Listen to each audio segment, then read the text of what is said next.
क्या आप जानते हैं कि भारत में एक ऐसा रहस्यमय राज्य था जहां सिर्फ औरतों का शासन था? एक ऐसा स्थान जहां पुरुषों का प्रवेश प्रतिबंधित था और जो भी पुरुष वहां गया उसका क्या हुआ, ये आज भी एक रहस्य बना हुआ है।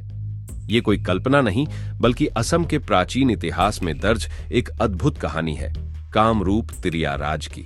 तो आइए इस छुपे हुए इतिहास को उजागर करते हैं और जानते हैं कि आखिर क्यों और कैसे ये राज्य मायावी बना। कामरूप तिरिया राज असम का पहला ऐतिहासिक राज्य है। ये एक ऐसी रहस्यमय जगह है जहां पर केवल सुंदर स्त्रियों का शासन है।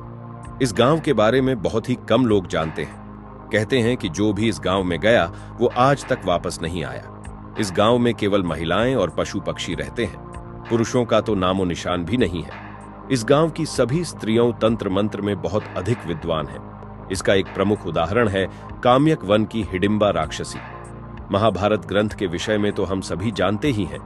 पांडवों के वनवास काल में जब भीम को काम्यक वन के राजा हिडिंब ने अपना बंधक बना लिया था। हिडिंब की बहन हिडिंबा परम सुंदरी थी और वो मायावी शक्तियां भी बहुत अच्छे से जानती थी। उसने भीम को कहीं दूर जंगलों में ले जाकर छुपा दिया और वहां अपनी मायावी शक्तियों, तंत्र मंत्र और टोने टोटकों से उसे अपने वश में कर लिया। उसने भीम को अपनी योग्य माया के जाल में फंसाकर पराजित कर दिया था और अपनी जादुई शक्ति से भीम को अपने वश में करके उसके साथ प्रेम संबंधों से घटोत्कच को जन्म दिया था। तिरिया राज कामरूप की इस मायावी जादूगरनी का पुत्र घटोत्कच मायावी वीर पराक्रमी था, जिसने अकेले ही महाभारत के युद्ध में कौरवों की सेना पर हाहाकार मचा दिया था। इसके अलावा भी और न जाने इतिहास में कितने ही ऐसे किस्से इस मायावी जादू नगरी तिरिया राज के बारे में आपको मिल जाएंगे। हो सकता है कि कुछ लोग इस कहानी को मिथक माने, झूठ समझे या फिर ना ही विश्वास करें। फिर क्यों, हम पीढ़ियों से ये कहानी सुनते आ रहे हैं। इसलिए मैंने सोचा कि क्यों ना आपके साथ इस रहस्य को साझा करें। वहां का एक किस्सा ऐसा ही है जो बड़ा प्रचलित है। बात उस समय की है जब अंग्रेजों का शासन था। एक छोटे से जमींदार थे। व्यापार के सिलसिले में उन्हें एक बार उनका कामरूप माया नगरी असम में जाना हुआ। वो किसी विशेष व्यापार के सिलसिले में वहां गए थे। उस समय यात्राएं बड़ी लंबी होती थी क्योंकि आने जाने के इतने ज्यादा साधन नहीं थे और यही कारण है कि यात्राओं से काफी दिनों बाद ही वापसी होती थी। वैसे तो उस जमींदार का विदेश आना जाना लगा रहता था, यात्राएं होती ही रहती थीं। पर एक बार जिस दिन उस जमींदार को असम जाना था, उस दिन उसकी धर्मपत्नी को घबराहट हो रही थी।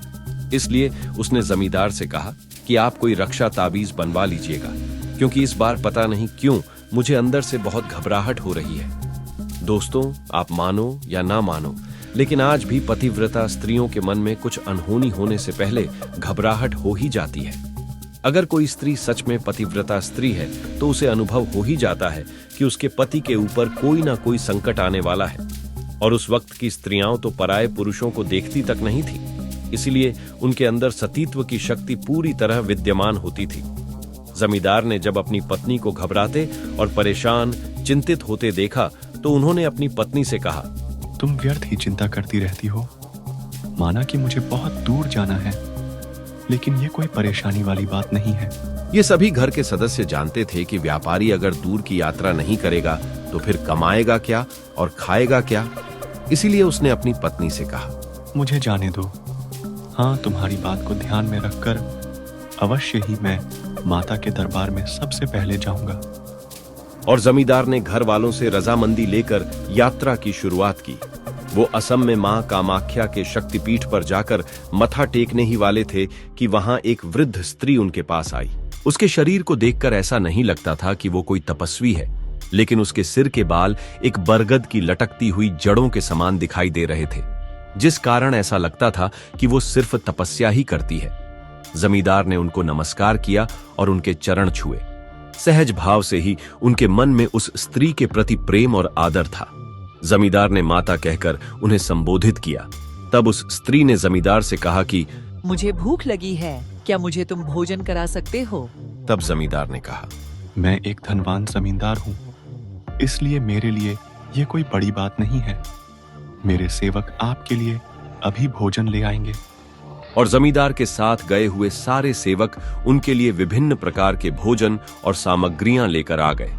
उस भोजन को खाने में वृद्ध माता ने 1 मिनट भी नहीं लगाई और सारा का सारा भोजन समाप्त कर दिया और जमींदार से कहा कि मुझे अभी भी तृप्ति नहीं मिली है, मुझे अभी भी भूख लग रही है, क्या तुम मुझे और भोजन करवा सकते हो?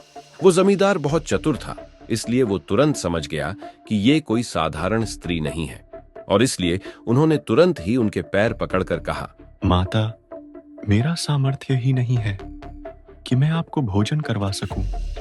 आप बस उतना ही ग्रहण कीजिए जितने में आपकी भूख शांत हो जाए और मुझे भी संतुष्टि हो जाए। तब उस बूढ़ी माता ने कहा, बेटा, तेरे पास जो एक फल रखा है, तू उस फल को मुझे दे दे। जमींदार ने वो फल निकालकर देवी को दे दिया, जिसे खाते ही उनकी भूख शांत हो गई। ये देखकर जमींदार आश्चर्यचकित रह गया और उसने उस माता से पूछा कि हे माता, मेरे सेवकों ने आपको इतना कुछ खाने के लिए लाके दिया जिससे 7-8 लोगों का पेट भर जाए, पर उस भोजन से आपको संतुष्टि नहीं मिली। इस पर माता ने जवाब देते हुए कहा, बेटा, जो भोजन मैंने खाया वो तुम्हारे सेवकों ने मुझे लाकर दिया था, लेकिन ये एक फल तुमने मुझे खुद अपने हाथों से दिया है, इसलिए मेरी भूख शांत हो गई। आश्चर्य में पड़े जमींदार ने फिर से पूछा, केवल एक फल खाते ही आपकी भूख मिट गई, ऐसा क्यों माता? तुम्हारे सेवक यदि मुझे पूरे नगर का भी भोजन क्यों न लाकर दे देते, लेकिन मुझे उससे तृप्ति नहीं मिलती, क्योंकि किसी भी कार्य में खुद का समर्पण और पुरुषार्थ होना जरूरी होता है। मैंने भोजन के लिए आग्रह तुमसे किया, लेकिन तुमने आदेश अपने सेवकों को दिया, इसलिए इनके भोजन से मैं संतुष्ट नहीं हुई। इस पर जमींदार ने उस बूढ़ी माता से पूछा, हे माता, आप कौन हैं?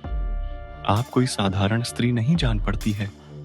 यदि आपको कोई तकलीफ न हो तो क्या मैं आपका परिचय पा सकता हूँ?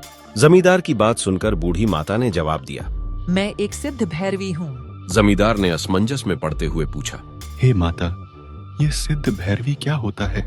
बूढ़ी माता ने जवाब देते हुए कहा, बेटा, मैंने कठोर तपस्या से पहले योगिनी पद को हासिल किया, उसके बाद अब तपस्या करके भैरवी पद को हासिल किया है, इसलिए अब मैं बहुत ज्यादा शक्तिशाली और सिद्धिवान हो चुकी हूँ, और चूंकि तुमने मुझे भोजन कराया है, इसलिए मैं हमेशा तुम्हारी रक्षा करूंगी।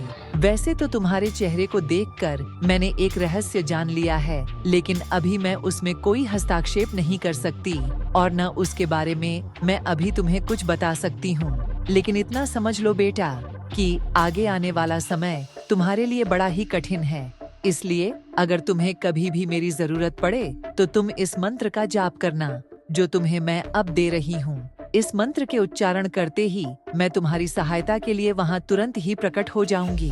इतना कहकर बूढ़ी माता ने जमींदार को कान में एक मंत्र बताया और वहां से चली गई। जमींदार ने उस मंत्र को याद कर लिया और अपने सेवकों के साथ आगे की यात्रा शुरू की।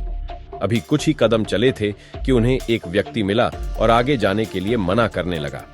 कहने लगा कि आप लोग आगे मत जाइए, ये नीलांचल पर्वत है, ये स्थान न जाने कितने रहस्यों से भरा पड़ा है।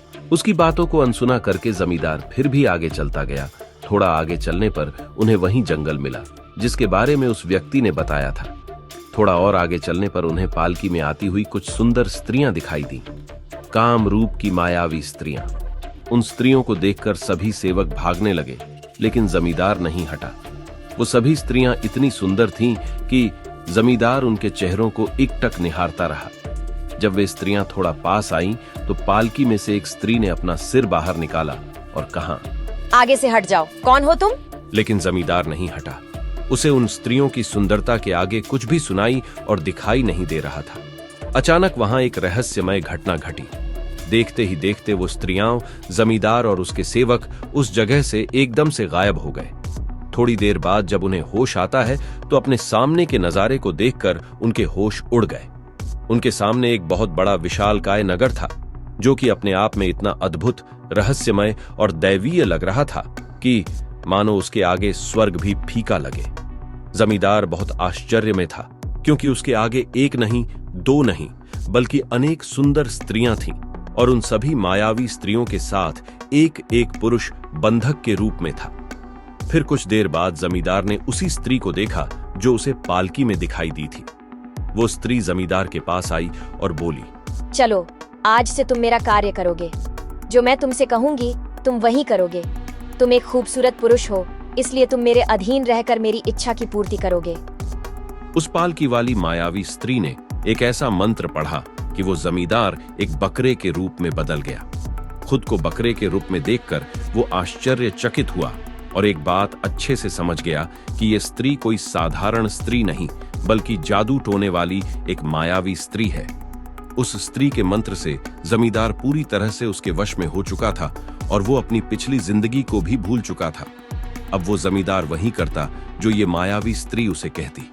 जमींदार को आधा बकरा और आधा इंसान बनाकर वो अपने साथ ले गई और उससे एक दास की तरह काम करवाने लगी। वो खुशी खुशी सभी काम करता रहा। जब करने के लिए कोई कार्य नहीं रहता तो वे स्त्री उसे पूरा बकरा बना देती थी।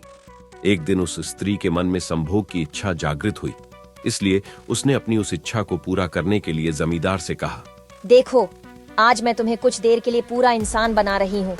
इस रूप में तुम मेरे पति बनोगे और तुम मुझसे प्रेम करोगे और अपने प्रेम से मुझे संतुष्ट करोगे। इतना कहकर वो बिस्तर पर लेट गई और उसने जमींदार को इतना वशीभूत कर दिया कि वो जैसा चाहती उससे उसी प्रकार प्रेम करवाती थी और वो खुद भी जमींदार की इच्छानुसार उसे अपनी रंगरेलियां दिखाती हुई उससे प्रेम करने लगी, अपनी अदाएं दिखाने लगी। उसके प्रेम करने का तरीका बड़ा ही विचित्र था, जिसे शब्दों में बता पाना संभव नहीं है। दोनों काम के वशीभूत होकर एक दूसरे के प्रेम में खो गए थे। इस तरह उस दिन से वो जमींदार दिन में बकरा बनकर उस मायावी स्त्री के लिए काम करता और रात में इंसान बनकर उस स्त्री की काम वासना को पूरा करता। इसी तरह दिन बीतते गए।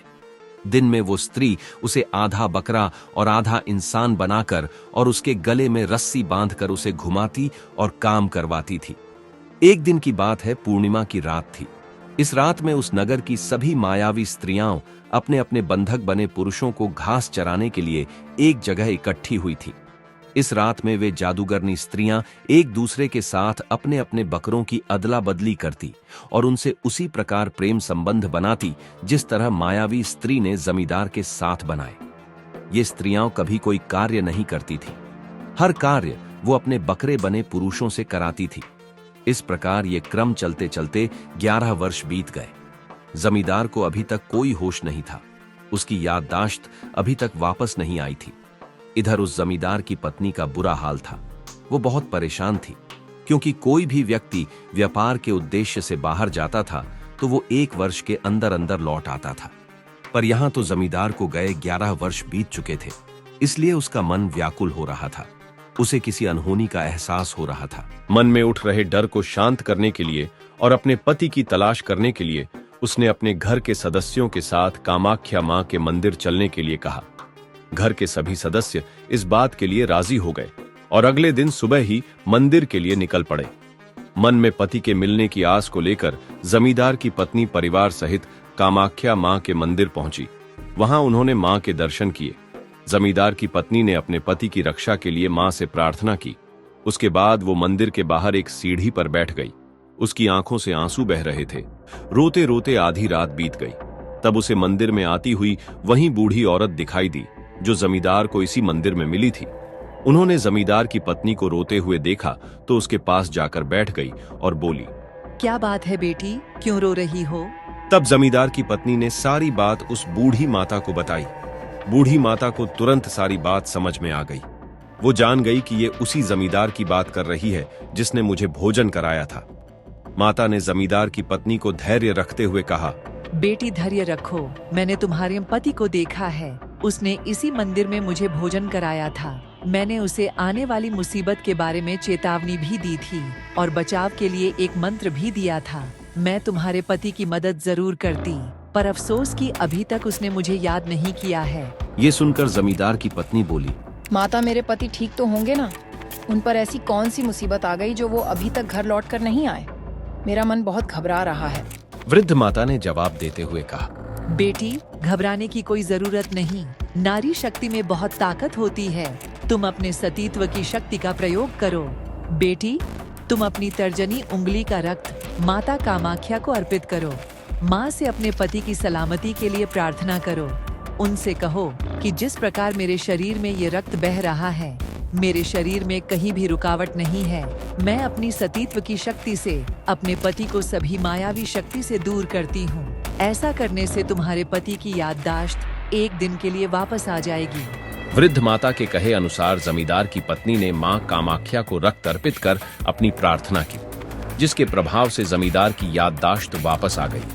याददाश्त वापस आने पर जब उसने खुद को आधे बकरे और आधे इंसान के रूप में देखा तो हैरान हो गया और सोचने लगा कि अरे, ये मैं कहां हूं, ये कौन सी जगह है। अभी वो ये सब सोच ही रहा था कि उसने उसी मायावी स्त्री को देखा जो पालकी में बैठी थी। उसे देखकर जमींदार को सब कुछ समझ में आ गया। वो समझ गया कि इसी के कारण मैं सब कुछ भूल चुका था। सब कुछ जानने और समझने के बाद उसने सोचा कि यहां से बचकर निकलने का केवल एक ही तरीका है कि मैं पहले की तरह ही व्यवहार करूं और मौका पाते ही यहां से निकल जाऊं। और वो सब कुछ जानने के बाद भी अनजान बना रहा और पहले की भांति काम करते हुए अपने वापस लौटने का मार्ग ढूंढने लगा। बहुत कोशिश करने के बाद भी वो उस मायावी नगरी से बाहर निकलने का रास्ता नहीं ढूंढ पाया और वो वापस उसी मायावी स्त्री के पास लौट आया। उस मायावी स्त्री ने जमींदार को पूरा इंसान बना दिया और बोली, चलो अब वापस चलकर हम पहले की तरह आज भी प्रेम करें। और न चाहते हुए भी जमींदार को वो सब करना पड़ा जो वो मायावी स्त्री कहती थी। क्या आपने कभी सोचा है कि अगर कोई ऐसी नगरी हो जो वास्तविक दुनिया से परे हो, जहां के नियम अलग हों और जहां जाने वाला वापस ना लौट सके, तो क्या होगा? जमींदार अब उस मायावी नगरी के दरवाजे पर खड़ा है, लेकिन क्या वह सच में इसे पार कर पाएगा? क्या बूढ़ी माता, जो अब तक एक रहस्यमयी मार्गदर्शक बनी हुई है, उसकी मदद करेगी या उसे अकेले ही इस भूल भुलैया से निकलना होगा? क्या जमींदार की पत्नी का सतीत्व इतनी शक्ति रखता है कि वह उसे इस मायाजाल से बचा सके? लेकिन असली सवाल यह है कि क्या यह एक साधारण यात्रा थी या किसी पुराने पाप का परिणाम? और सबसे बड़ा रहस्य, यह नगरी बनी ही क्यों थी? क्या यह कोई शापित स्थान था या किसी अदृश्य शक्ति का अड्डा? इन सभी सवालों के जवाब आपको मिलेंगे इस रहस्यमयी कथा के दूसरे भाग में। लेकिन सवाल यह है कि क्या आप इसके लिए तैयार हैं? दूसरा भाग जल्द आ रहा है, इंतजार करें और तब तक अपनी राय कमेंट में बताएं।